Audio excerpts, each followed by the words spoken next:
The MoneroTopia weekly news segment is sponsored by WizardSwap.io, a non-custodial cryptocurrency exchange. All right, awesome. All right, Okay. take it away, Tony. Hey guys. Yeah, thank you, Sarita. Okay, guys. So, hey, hopefully you have a good weekend. If you're at Borgfest or MoneroCon, hopefully you're having an amazing time because it's an amazing time. And yeah, let's get into it. I don't have too many things to talk about this week, but still good stuff. So the first thing that I want to talk about is somebody selling a house for Monero. And if we go on the XMR Bazaar listing, so this person is selling a house in Argentina, in Mendoza, Argentina, for 2,000 Monero. So it's listed at $680,000. And this is the house.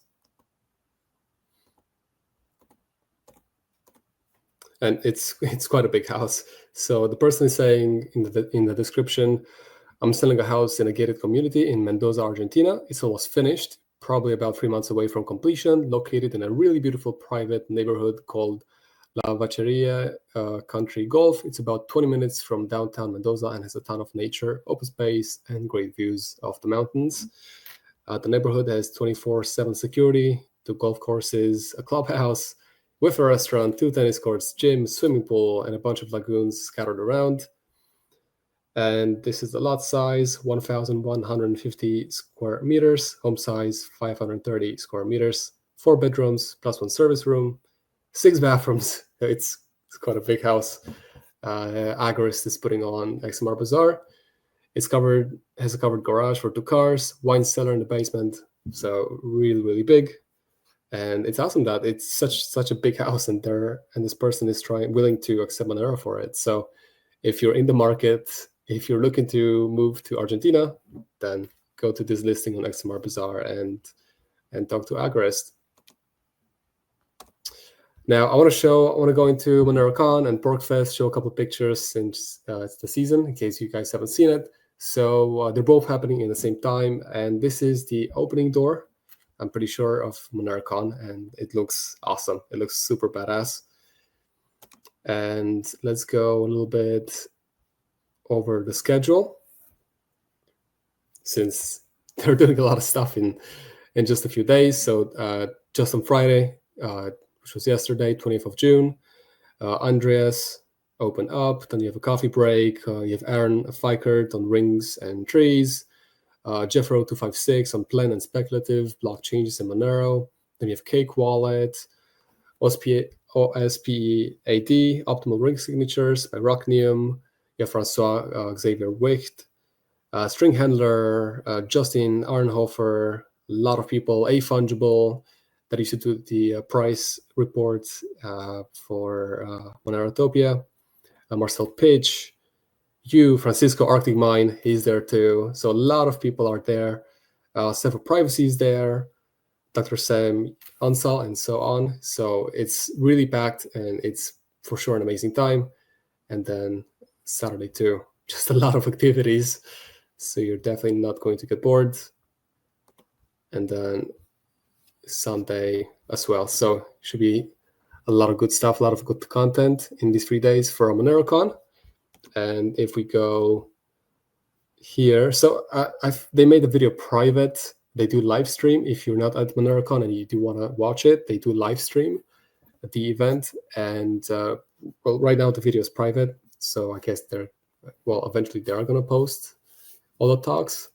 But for right now, it's private. It was actually available not too long ago.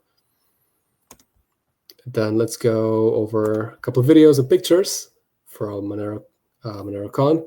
So this one is from Cake Wallet. They said, "We love you, Monero, and we love you, MoneroCon.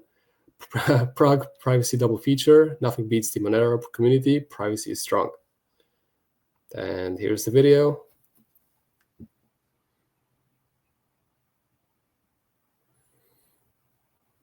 That's set for privacy.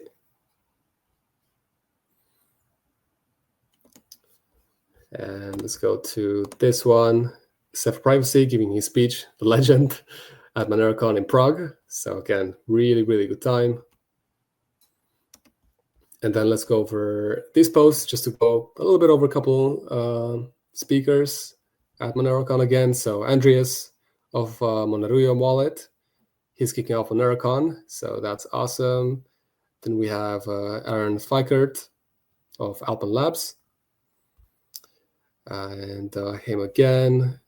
Then we have Jeffro256 on the main stage, talking about the planned changes to Monero's consensus protocol revolving around the block format. So it's so nice because when you go to these events like MoneroCon, you just find out so many things that are in development right now in Monero. So it's awesome.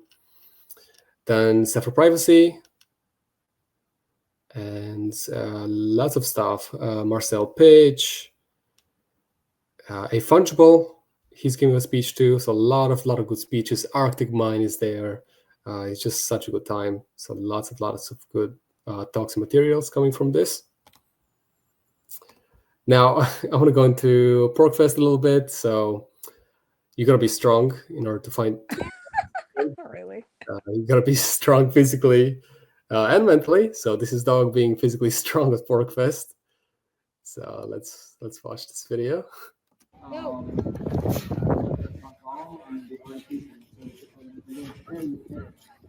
There you go, just like that. Beautiful. But it was a war of essentially acquisition by the British. There you go. Good. So for the people, if you are just listening and you can watch what I just showed, it is Doug picking up farmer walking heavy weights, dropping them in one side, going to the other one, and picking more weights and just running around. Obviously very demanding, and he's in good shape. And he said, get off X and out of the blue light and come out to PorcFest to live free and live off digital cash. So it's a very good time at PorcFest as well. And also Ross made it. And I think he's with his mom too at PorcFest, but he's there for sure. I know for sure. So it's awesome, the fact that he made it to PorcFest and that he's free also. And I did meet his mom. I never met Ross in person. Hopefully I'll get to meet him one day. But after 11 and a half years, she finally got her son back. And she went conference to conference, talking to people, giving speeches about the situation, and finally he's free. So I'm very, very happy. And then I have one more picture from PorcFest, MoneroTopia at PorcFest, Friday night. So again, really, really good time. Then Stoic posted on X, he said Monero community fundraiser. So there's this Australian crypto convention in Sydney, 22nd to 23rd of November. And he's saying interest in Monero in Australia is huge. We're going to make a fucking impact. It's time to officially join the conversation and represent Monero. The goal is 80 Monero. Any and all donations help much more than you could imagine. Together we win, to divide we die. And this is the donation link as well if you're interested. So if you want to donate and help Stoic, please do.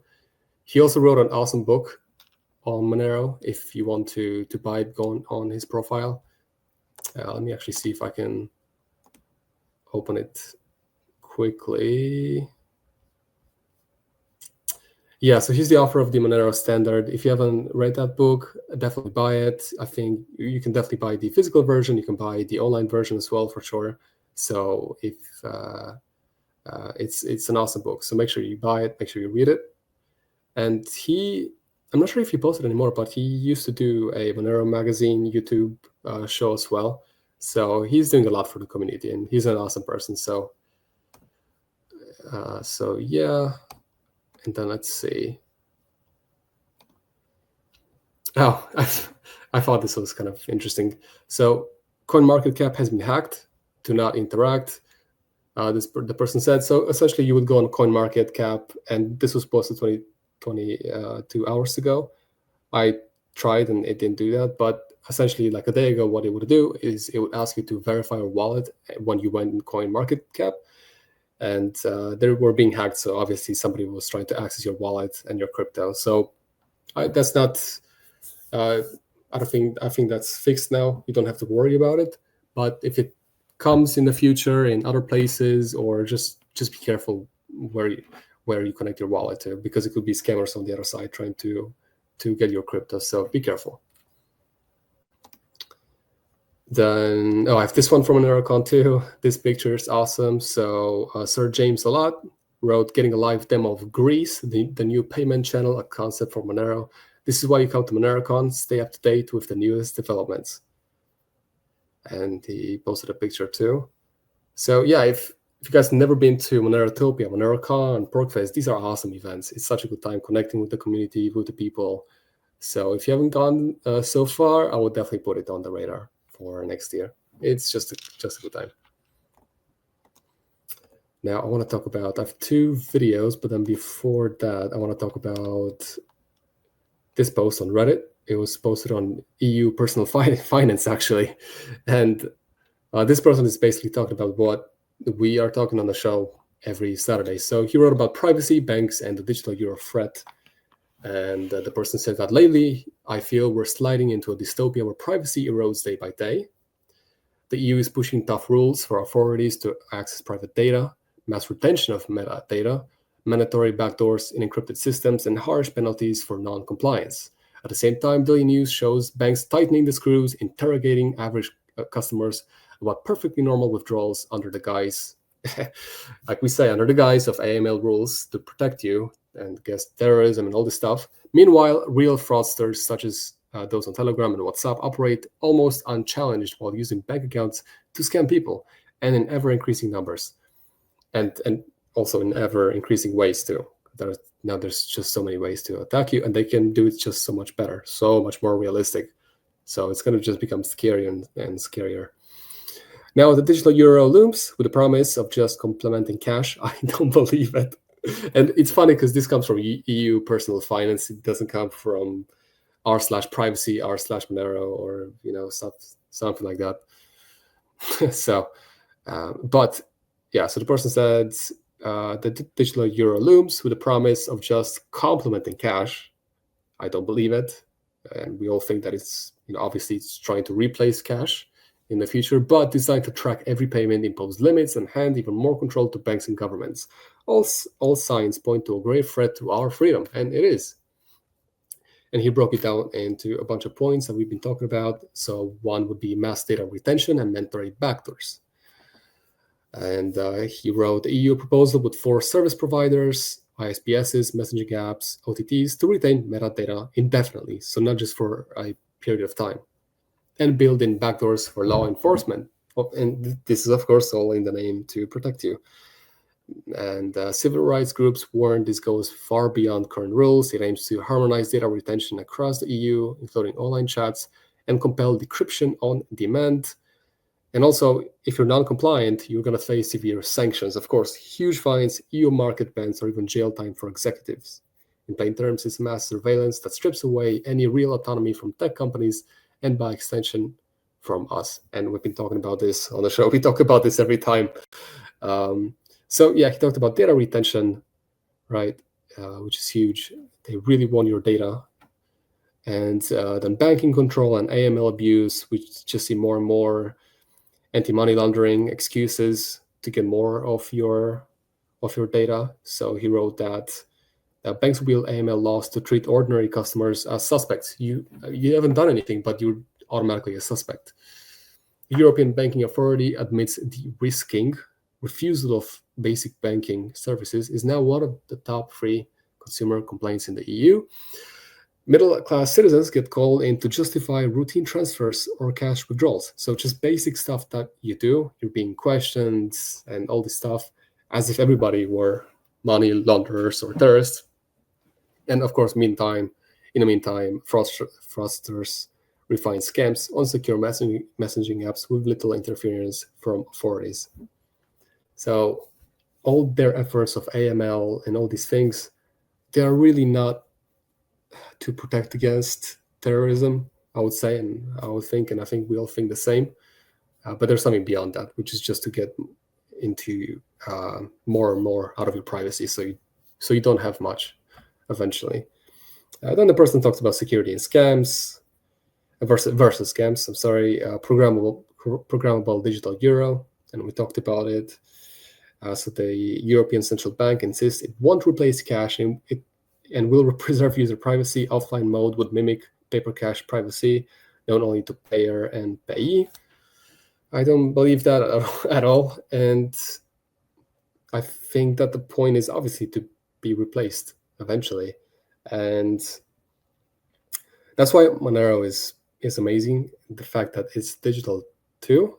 Personally, I don't like to carry coins and to worry about banknotes and all this stuff. It's nice to have it online, of course. It's very easy to use. And I think that's going to be the future, some digital form of payment. I don't think we're going to use just cash forever. So so it's not going to replace cash for now, but eventually it is going to replace cash. And then they're going to be able to control what you spend your money on. And if they say okay, you can only buy I don't know, 5 kilograms of meat per week, and that's it. If you buy 5.1, then there's going to be consequences or stuff like that, which things that could happen, of course. And I think some countries implemented it. I'm not sure. I think we talked about it in the past, but I'm not sure. So he talks about all this stuff. But yeah, it was interesting to see that it was on EU personal finance, and it's good to see that people are aware of these things. And yeah, I'm wondering how the future is going to be. And that's why Monero is such an amazing proposition. It offers you privacy in a world that wants to steal your privacy, and in a world that doesn't want you to have privacy, but Monero gives you privacy. That's the best proposition out there. Okay, so now I think I have two more things. Not too much for this week, because I wanted the focus to be more Porkfest. So let's watch one video. This one is Michael Saylor. I know, I'm sorry guys, I know we're all sick of probably seeing Michael Saylor, but this one was kind of funny. So he said once he understood Bitcoin, he couldn't sleep. So let's watch it and then we'll discuss it. Let me make it okay. Well, Keith, like once I understood Bitcoin, I would go to bed with anxiety at night, feeling short, because I worried that somebody else would figure out what I'd figured out and they would buy it all and I wouldn't be able to buy anymore. And so once you get something and you look out decade or decades, the only issue is, how do I buy more of it? Yeah. Well, Keith, like once I understood. It kind of sounds like a monopoly. He wants to own the most amount of it, and he is owning quite a bit. He keeps buying a lot of it, but it's just funny. He had this realization, and at the time, I mean, I'm not sure when he got into Bitcoin. I'm sure it was quite a long time ago. I've only heard about Michael Saylor like 5 years ago. I bet he's in the game for much longer than that. But I know he used to talk about, I think he got into Bitcoin because he was putting his money in some banks and then I think he puts his money in Argentinian bank, and the next day it inflated so much that he didn't have that much, and then he discovered Bitcoin. But I mean, yeah, Bitcoin in itself, when we all discovered it a long time ago, it is a revolution, but now there's something better called Monero, but still it built a path for everything. So we should be grateful for Bitcoin, but you have to move on, and that's what you have to do. Now let's watch Jack Dorsey. He's explaining Bitcoin to Norway's $2 trillion sovereign wealth fund CEO. I'm not sure we're going to play the whole 4-minute video, but we're going to watch part of it, discuss it, and that'll be it for this week. Around. Enter Bitcoin. Bitcoin is a protocol for moving money around. If Bitcoin is used not just as a store of value, but as a currency to move money around between people or between businesses and people or businesses and businesses, as that becomes more and more a thing, which I do think it becomes over the next 5 years, then we can launch Cash App and Square in every single country that has the internet. And that allows us to serve more people better, faster. And because Bitcoin is open, it's not controlled by one company, it's not controlled by any one government, it's completely transparent. people can see what it does, and we can solve all the problems that we would task with governments and companies to solve by doing it transparently and by doing it openly. Because again, it's the internet and it goes to internet principles. So I'm hoping these financial systems take on more internet principles and we can truly be an internet company instead of going market by market by market, which is just a really slow way to build for the world. You can't build for the world. You can only build for these particular markets that you happen to be approved in. And again, you have to be approved by another company. You have to be approved by these things that don't have your interest or even their customers' interests at heart. So what needs to happen for Bitcoin to function more effectively? I think it's happening. Privacy. Privacy and telemission. That's what it needs. And in the beginning, he talked about how it's a way to store your wealth, but also to spend it. So Bitcoin works essentially as a currency too. When it doesn't, and we know that it doesn't. It doesn't work as a currency because it's not fungible, and that's one of the most, besides other things, fungibility is very, very important, and we talk about this on the show all the time. You know, if one Bitcoin is different than another Bitcoin, then that is a problem. And I think there's even a market for virgin Bitcoins, where if the Bitcoin does not have any transactions, it's worth more than one that has, and especially what's called a dirty Bitcoin. It's been used in illegal transactions and stuff of that nature. And that Bitcoin is also not going to be accepted on exchanges. So, for example, and I'm not sure if you guys know this, if you're new to the whole space, but like, let's say that you are, a benevolent person, and somebody sends you a dirty crypto. Dirty meaning that it was used in illegal transactions in the past. So if they're sending you that into your Coinbase, then your Coinbase is going to be shut down, even though that you didn't have, as far as I understand, somebody sends you a dirty crypto, yes, your Coinbase is going to be shut down.